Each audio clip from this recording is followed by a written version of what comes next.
शांताकारं भुजगशयनं हा श्लोक आपण घेणार आहोत. तत्पूर्वी ह्या श्लोकाचे हे सांगते मी की थांबण्याची ठिकाणं कोणत्या स्थानावर आहेत. तर चौथं अक्षर आणि पुढचं 6वं अक्षर, म्हणजे चौथ्या अक्षरानंतर पुन्हा 6 अक्षर मोजायचे आणि मग थांबायचं.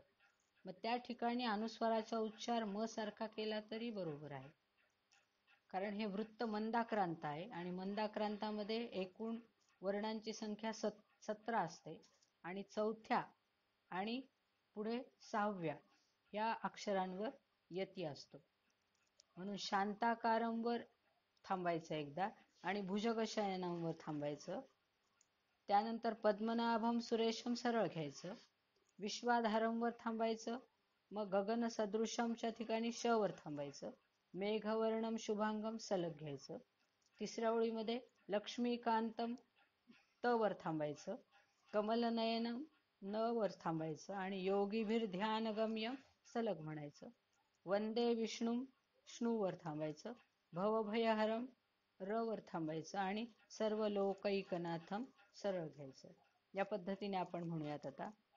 शांताकारं भुजगशयनं पद्मनाभं सुरेशं विश्वाधारं गगनसदृशं मेघवर्णं शुभांगं लक्ष्मीकान्तं कमलनयनं योगिभिर्ध्यानगम्यं वन्दे विष्णुं भवभयहरं सर्वलोकैकनाथम्. ओम नमो भगवते वासुदेवाय. आज 103 श्लोक पासून सुरुवात करणार आपण. अणुर्बृहत् कृशस्थूलो गुणभृन्निर्गुणो महान् अधृतस्वधृतस्वास्य प्राग्वंशो वंशवर्धनः.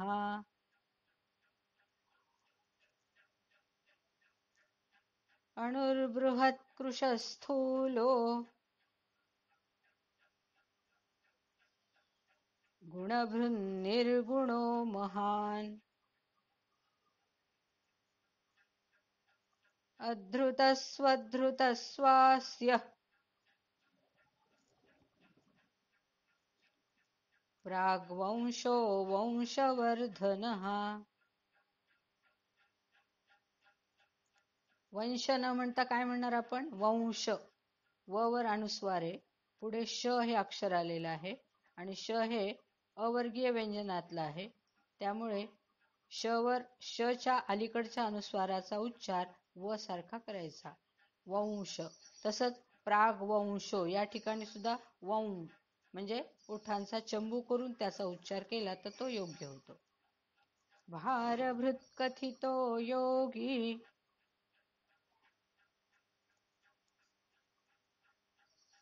योगीशः सर्वकामदः.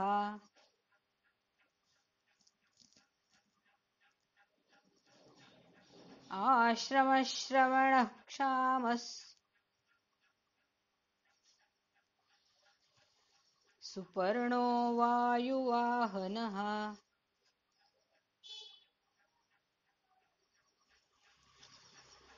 भारभृत कथितो योगी योगीशः सर्वकामदः.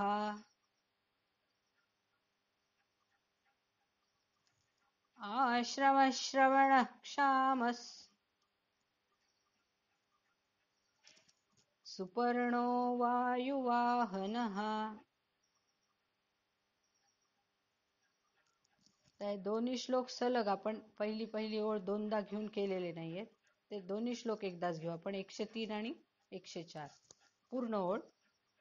अणुर्बृहत् कृशस्थूलो गुणभृन्निर्गुणो महान्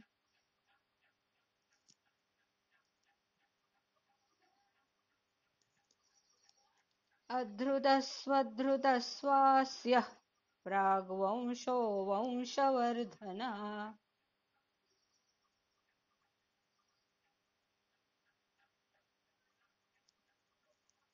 अणुर्बृहत्कृशस्थूलो गुणभृन्निर्गुणो महान्।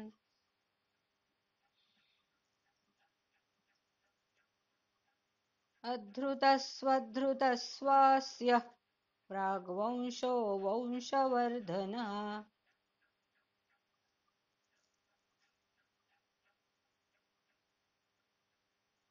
भारभृत्कथितो योगी योगीशः सर्वकामदः।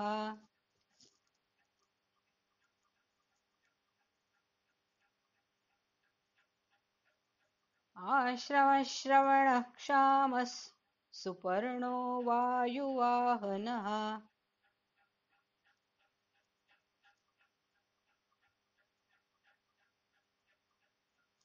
भारभृत्कथितो योगी योगीशः सर्वकामदः।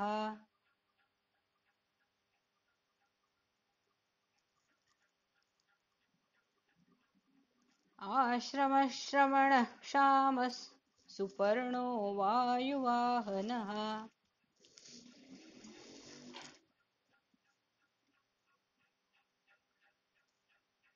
धनुर्धरो धनुर्वेदो दण्डो दमयिता दमः।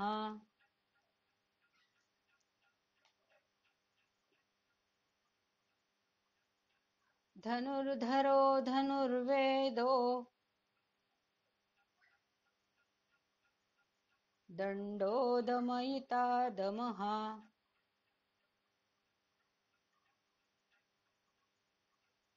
अपराजितः सर्वसहो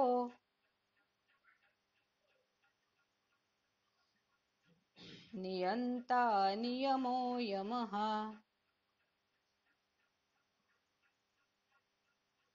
धनुर्धरो धनुर्वेदो दण्डो दमयिता दमः।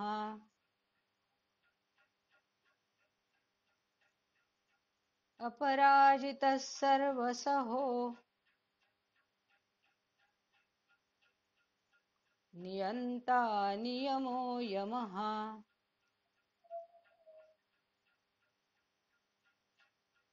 धनुर्धरो धनुर्वेदो दण्डो दमयिता दमः।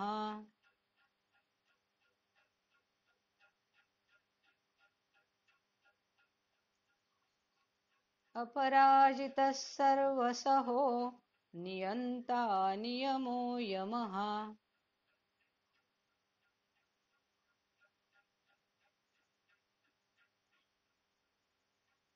धनुर्धरो धनुर्वेदो दण्डो दमयिता दमः।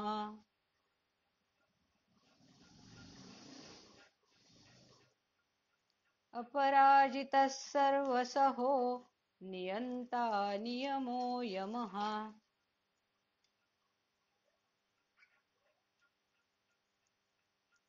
सत्त्ववान् सात्विकः सत्यस् या सत्ववान सात्विक सत्यस मध्ये न सत्ववान चा न हलंत आहे, त्यामुळे त्याचा उच्चार हलंत न चा उच्चार आपण कसा करणार आहोत? ज्या ठिकाणी जीभ टेकलेली आहे तिथेच क्षणभर ठेवला तर तो हलंतचा उच्चार एकदम बरोबर. म्हणजे सत्ववान वरच्या दाताच्या मागे जीभ टेकते, त्यामुळे तिथेच क्षणभरच ठेवायची, म्हणजे तो उच्चार एकदम करेक्ट. सत्ववान सात्विक सत्यस सत्यधर्मपरायणः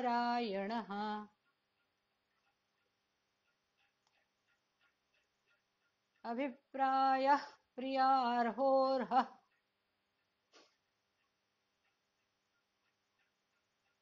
प्रियकृत्प्रीतिवर्धनः सत्ववान् सात्विकः सत्यस् सत्यधर्मपरायणः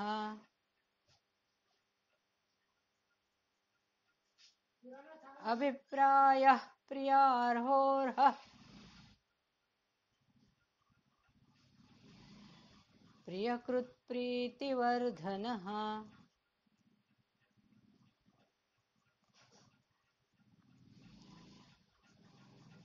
सत्त्ववान् सात्विकः सत्यः सत्यधर्मपरायणः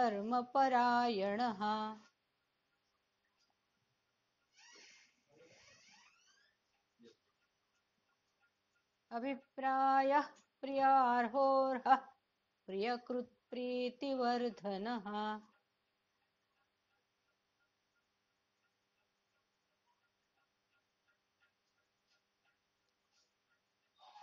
सत्त्ववान् सात्विकः सत्यः सत्यधर्मपरायणः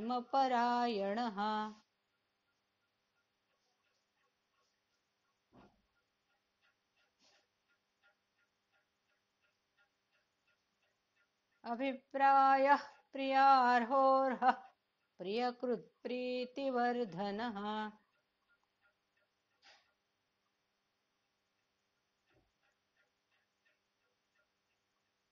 विहाय सगतिर्ज्योतिः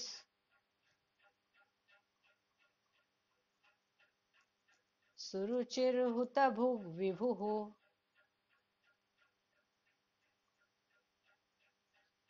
रविर्विरोचनः सूर्यः सविता रविलोचनः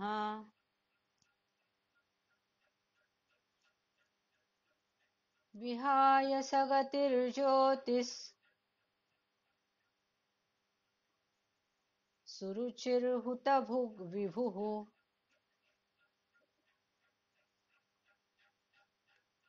रविर्विरोचनः सूर्यः सविता रविलोचनः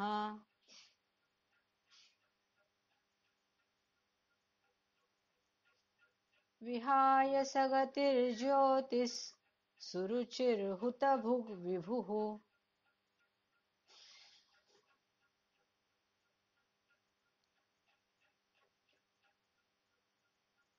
रविर्विरोचनः सूर्यः सविता रविलोचनः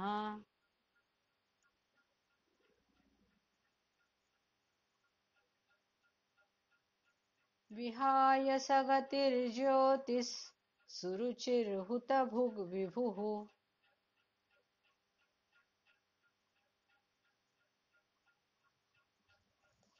रविर्विरोचनः सूर्यः सविता रविलोचनः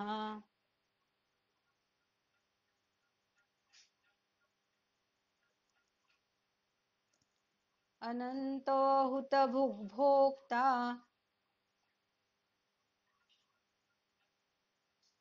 सुखदो नैकजोऽग्रजः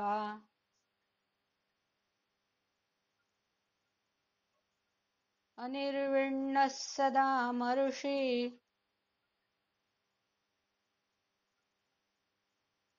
लोकाधिष्ठानमद्भुतः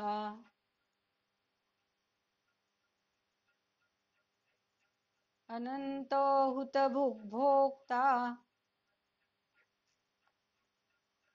सुखदो नैकजोऽग्रजः अनिर्विण्णः सदा मरुषि लोकाधिष्ठानमद्भुतः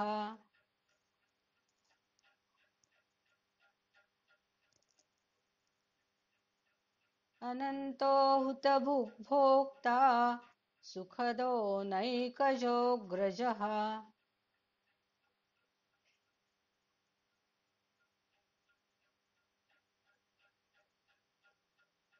अनिर्विण्णः सदा मरुषि लोकाधिष्ठानमद्भुतः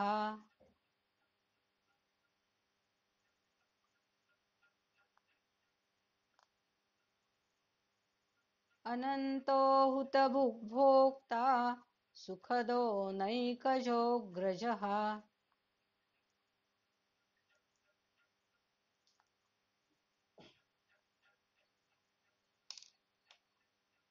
अनिर्विण्णः सदा मरुषि लोकाधिष्ठानमद्भुतः।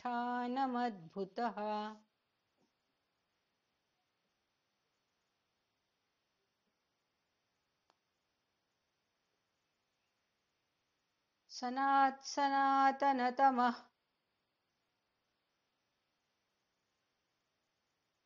कपिलः कपिरप्ययः।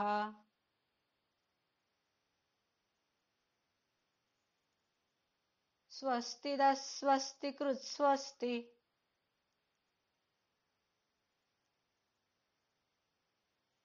स्वस्तिभुक् स्वस्तिदक्षिणः।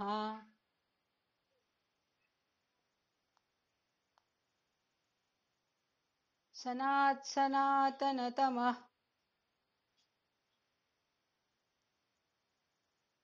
कपिलः कपिरप्ययः।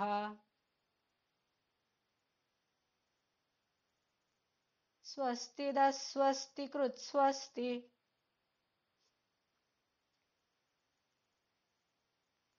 स्वस्तिभुक् स्वस्तिदक्षिणः।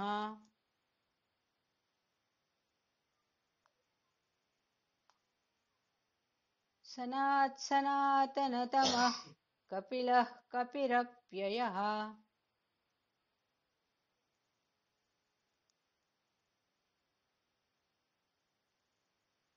स्वस्तिदः स्वस्तिकृत्स्वस्ति। स्वस्तिभुक् स्वस्तिदक्षिणः।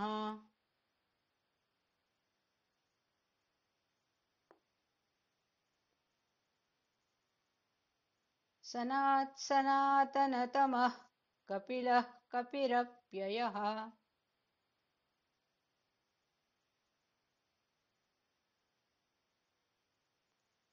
स्वस्तिदः स्वस्तिकृत्स्वस्ति। स्वस्तिभुक् स्वस्तिदक्षिणः।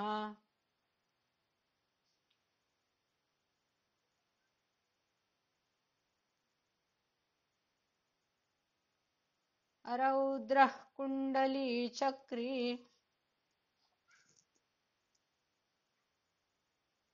विक्रम्यूर्जितशासनः।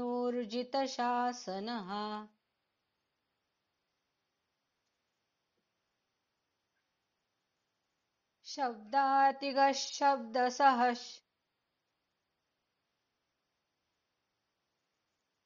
शिशिरः शर्वरीकरः।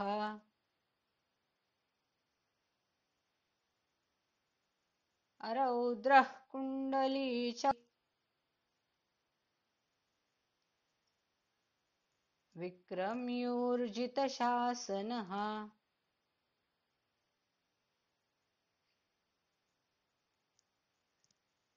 शब्दातिगः शब्दसः।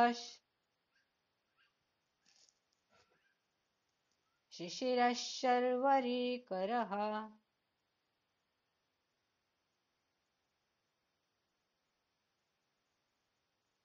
अरौद्रः कुण्डलीचक्री। विक्रम्यूर्जितशासनः।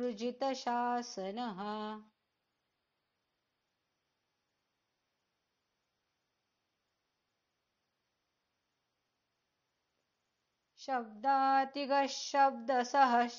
शिशिरः शर्वरीकरः।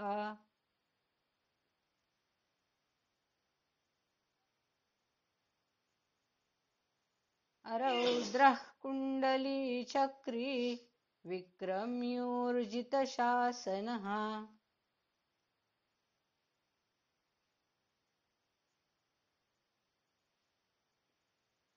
शब्दातिगः शब्दसः। शिशिरः शर्वरीकरः।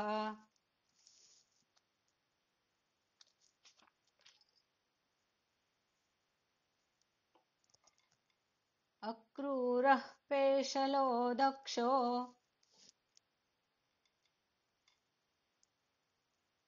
दक्षिणः क्षमिणां वरः।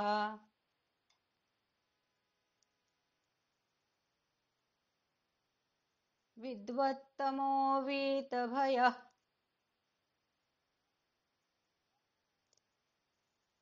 पुण्यश्रवणकीर्तनः।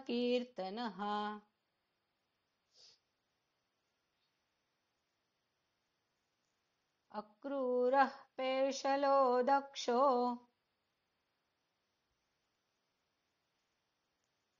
दक्षिणः क्षमिणां वरः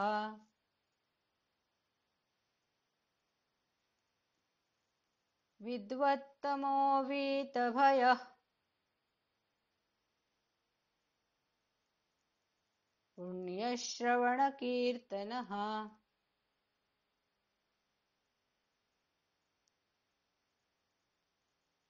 अक्रूरः पेशलो दक्षो दक्षिणः क्षमिणां वरः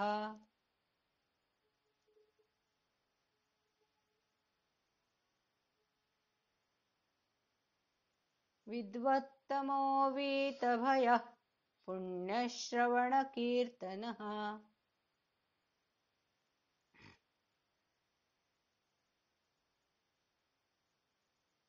अक्रूरः पेशलो दक्षो दक्षिणः क्षमिणां वरः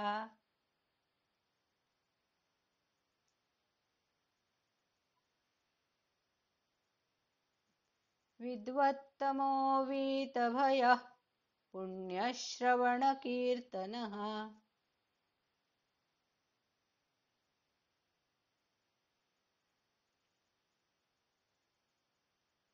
उत्तारणो दुष्कृतिः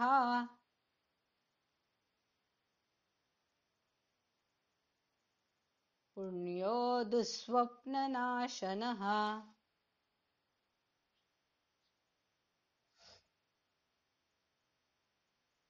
वीरः रक्षणः सन्तो जीवनः पर्यवस्थितः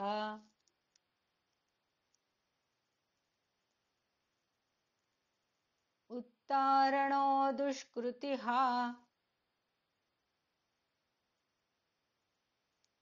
पुण्यो दुःस्वप्ननाशनः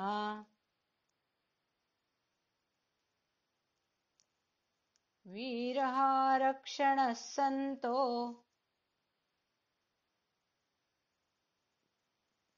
जीवनः पर्यवस्थितः उत्तारणो दुष्कृतिः पुण्यो दुःस्वप्ननाशनः वीरः रक्षणः सन्तो जीवनः पर्यवस्थितः उत्तारणो दुष्कृतिः पुण्यो दुःस्वप्ननाशनः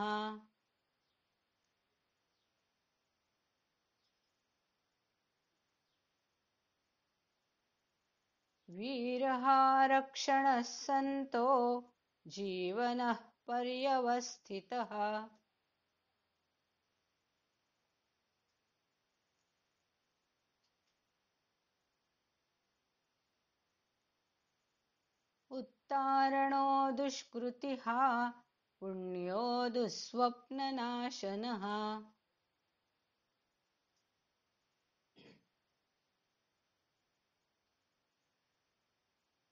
वीरः रक्षणः सन्तो जीवनः पर्यवस्थितः